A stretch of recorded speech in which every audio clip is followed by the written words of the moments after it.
Abram a Bíblia Sagrada, a Palavra de Deus, no texto de Josué,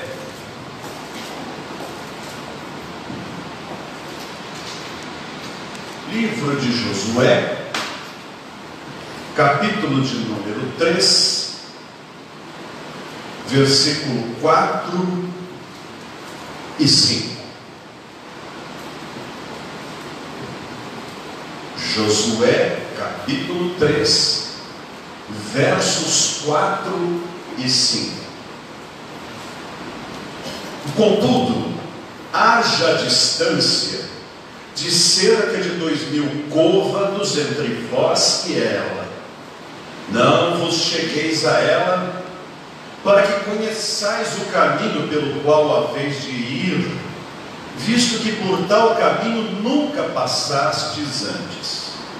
Disse Josué ao povo: santificai-vos, porque amanhã o Senhor fará maravilhas no meio de vós. A cena que deu origem a esse texto foi a da passagem do povo de Israel para conquistar a terra prometida por ordem divina e com a bênção de Deus. Estavam os hebreus a rodarem pelo deserto durante 40 anos.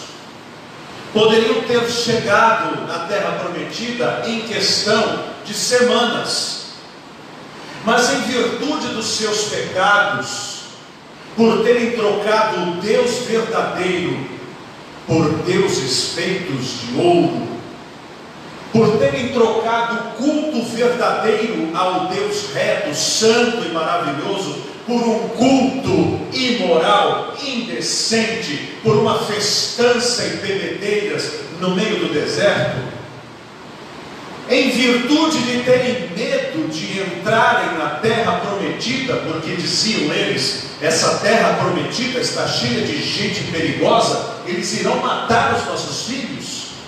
Então Deus lhes disse: por serem vocês rebeldes como são, e por terem medo de que a terra prometida consuma os seus filhos, então vocês vão ser consumidos todos no deserto, e os seus filhos, que vocês temeram, serão os que vão entrar depois de 40 anos que vocês vagarem por esta terra desértica. Então eles estavam numa jornada cansativa, mas diz-nos a palavra de Deus que nem sequer as correias das alpacas ou as suas sandálias se romperam, nem a sua roupa estragou, e eles estavam firmes, e agora chegara a hora de entrar na terra prometida. Moisés não entrou também, porque no momento difícil ele teve um hiato da fé, e naquele hiato da fé, quando Deus lhe disse: fala para a rocha, para que a rocha verta água, lá em Meribá, Moisés estava tão irritado com o povo que pegou o seu cajado e cavocou a rocha.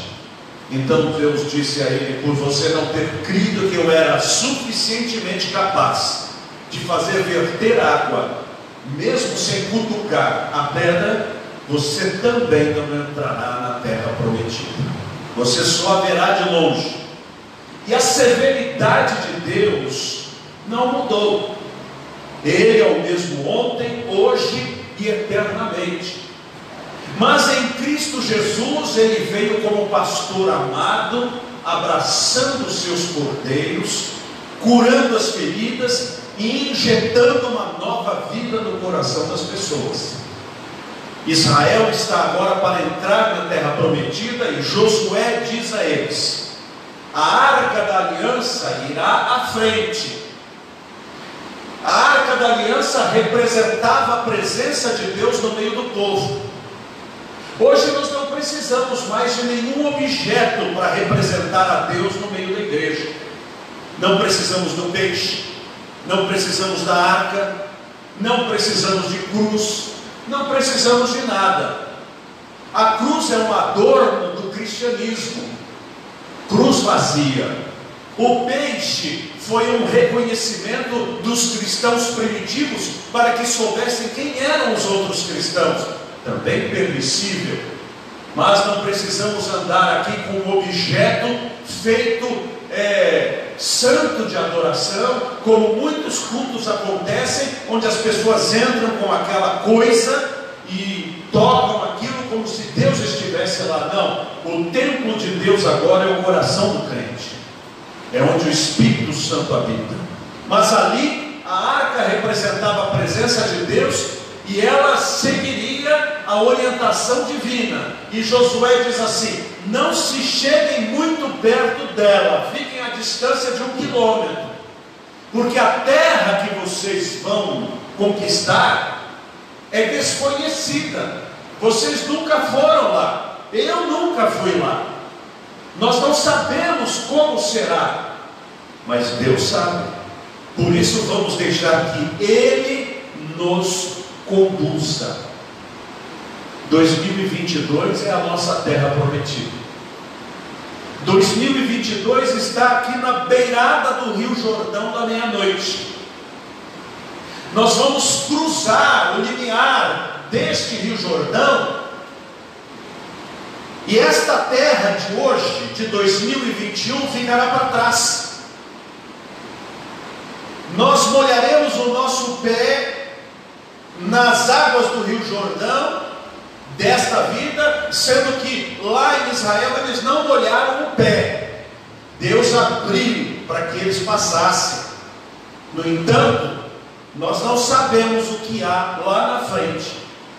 Deus conhece o ano de 2022. Deus sabe o que vai acontecer no primeiro minuto de janeiro e no último minuto do último dia de dezembro. Mas nós somos grandes desconhecedores do que o futuro tem prometido. Nós não sabemos quantos nascerão nesse próximo ano, nem quantos morrerão. Nós não sabemos se adoeceremos nesse próximo ano, ou se nós teremos saúde. Por favor, atende o Josué lá fora, tá? Por favor, corre. Nós não sabemos como vai ser a nossa situação, mas Deus sabe. E sabe o que Josué falou para o povo? Josué disse assim: santificai-vos hoje, porque amanhã o Senhor fará maravilhas no meio de vós. Como será a passagem de ano novo na vida de muitas pessoas?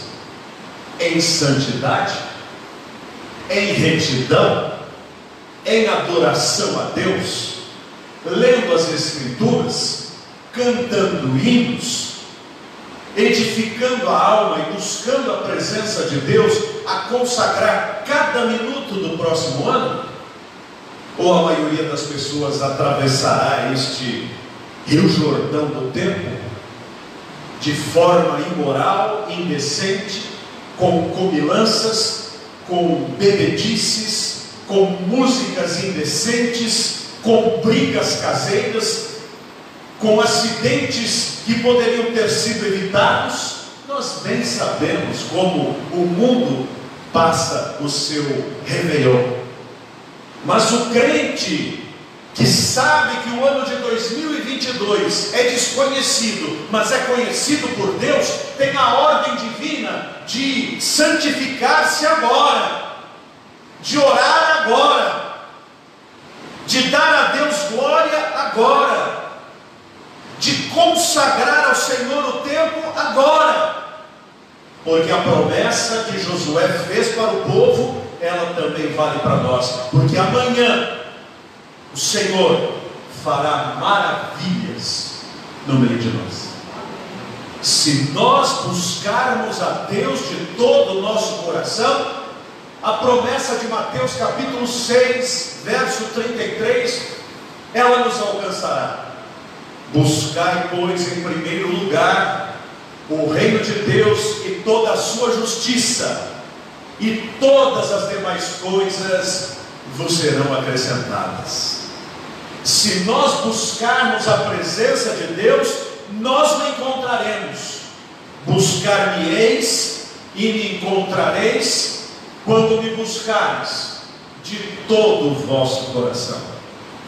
Se nós dermos a Deus o nosso melhor, nós podemos ter certeza que o teremos do nosso lado ao longo de todo o ano de 2022. Nós o teremos bem presente, presente na nossa casa, presente na nossa família, presente no nosso coração, presente no nosso casamento, presente no nosso trabalho, presente nos nossos estudos, presente nos nossos sonhos. Deus não sonha. Aqueles que dizem os sonhos de Deus para você erram por não conhecerem as Escrituras, porque em lugar de sonhar, Deus realiza. Quando Deus manda, Ele não fica, ai que bom se eu pudesse fazer isso. É claro que Ele pode, Ele não sonha, Ele determina e faz. Nós é que sonhamos, e nós precisamos que Deus conduza o nosso coração, conduza os nossos ideais, conduza a nossa vontade, para que nós estejamos exatamente no centro da vontade de Deus. Como diz Romanos capítulo 8, a vontade de Deus é boa, agradável e perfeita. A vontade de Deus, ela é maravilhosa para nós. Não há nenhuma imperfeição da vontade de Deus, mas para que ela se manifeste em nós, santifiquemo-nos hoje. Santifiquemos a nossa língua, a língua oral e a língua de celular, para que dos nossos dedos não sejam tecladas coisas inconvenientes para um servo de Deus. Que tudo que formos falar seja para a edificação mútua. Que as nossas palavras sejam temperadas com sal, ou seja, palavras apetitosas, palavras que fazem bem. Que a nossa vida, que os nossos pés caminhem pelos caminhos da paz. Que o nosso coração não se envenene com raiz de amargura. Não atravesse o ano magoado com alguém. Se alguém lhe fez o mal, seja deliberadamente ou por uma questão de erro mesmo, independente do motivo, perdoe, porque isso é que nos torna cristãos. Sabe, meus irmãos, nós cristãos falamos muito do perdão de Deus, falamos muito que Deus nos perdoa, mas como é difícil um crente chegar para outra pessoa e dizer assim: eu errei, me perdoe. E isso é fruto do Espírito, quando nós temos a capacidade dada por Deus de pedir perdão, não apenas subentendido, mas oralmente dizendo: eu vim te pedir perdão. Agora, e se não nos pedem perdão, perdoemos também, porque é isto que é o fruto do Espírito em nosso coração. Assim como Deus nos perdoou em Cristo, que nos perdoamos mutuamente uns aos outros. Que consagremos a Deus o nosso tempo. O domingo é dia do Senhor, não sendo por força da operosidade da nossa chefia, que nos obriga a trabalhar, ou alguma necessidade de Estado, como bombeiros, policiais, ambulâncias, etc., que estejamos na casa do Senhor, dando o melhor de nós para Deus, que santifiquemos o nosso tempo para Deus, que celebremos na nossa casa o culto doméstico, porque muitas vezes, irmãos, nós confiamos à igreja o direito e o dever de apacentar a nossa família, quando na verdade o Evangelho tem que ser apresentado dentro de casa, com a prática, com a prédica, com o cântico, com a oração. É lá em casa que a gente aprende a ser crente de verdade. Que nós tenhamos a graça de administrar os nossos bens, colocando o reino de Deus como prioridade. O dízimo é do Senhor, deve ser dedicado dedicado a Deus. A nossa responsabilidade com a nossa igreja é importante, com a igreja de cada pessoa que nos assiste, porque é uma dádiva podermos repartir aquilo que Deus tem nos dado para o sustento da obra e do trabalho do Senhor. Enfim, Deus deseja que nós santifiquemos a nossa vida. Deus deseja que sejamos luzes no meio das trevas, que nós sejamos sal no meio de uma sopa, no meio de um arroz. Um sal que não apenas dá gosto, mas ele também evita a putrefação, ele evita o apodrecimento. Nós somos chamados para evitar que o ambiente de trabalho apodreça, que a nossa vizinhança apodreça, que a nossa família apodreça, porque quando nós estamos presentes, nós tolhemos o avanço do mal, porque o nosso testemunho conta. Quando um crente chega no meio de uma roda em que estão falando bobagens, e as pessoas sabem que ele é uma pessoa de Deus, alguém lá diz assim: olha, vamos parar, porque agora chegou o crente aí. Nossa presença muda as coisas. O nosso nome na praça não deve ser o de devedor, mas de bons pagadores. Enfim, meus irmãos, santificai-vos hoje, porque amanhã o Senhor operará maravilhas no meio de nós. Não sabemos se Jesus volta antes da meia-noite. Seria maravilhoso. Que bom seria se Jesus voltasse agora. Que bom seria, eu deixaria de sofrer. Que coisa maravilhosa. Mas ele pode voltar em 2022. Os sinais mostram que o mundo está desequilibrado e desgovernado, não sem o controle de Deus, mas cumprindo as profecias bíblicas que diziam: nos últimos dias viveríamos tempos difíceis, guerras e rumores de guerras, nações contra nações, reinos contra reinos, epidemias, fome, tsunamis, os homens desmaiando de terror por causa do bramido das águas, sinais no céu e na terra. Agora a NASA com seus foguetes para destruir um asteroide, só para ver como é. Para ver como é. Conte-me outra. O mundo corre grande perigo. E como é que o Senhor vai nos encontrar no dia em que a sua trombeta tocar e que Ele disser: sobe aqui, no dia do arrebatamento? Se você ler o livro de Apocalipse, no capítulo 4, no versículo 1, aquela palavra que João recebe quando o Senhor fala: sobe aqui, é a voz do arrebatamento do dia que dois estarão no campo. Um será levado, o outro será deixado. Dois estarão trabalhando, um será levado, o outro será deixado. Dois estarão na cama, um será levado, o outro será deixado. Quando ele voltar, você estará pronto? Você estará pronto para subir? A hora da meia-noite está chegando. Eis a voz do noivo a dizer: eu vi. Que 2022 seja de fato o ano da bênção da nossa vida.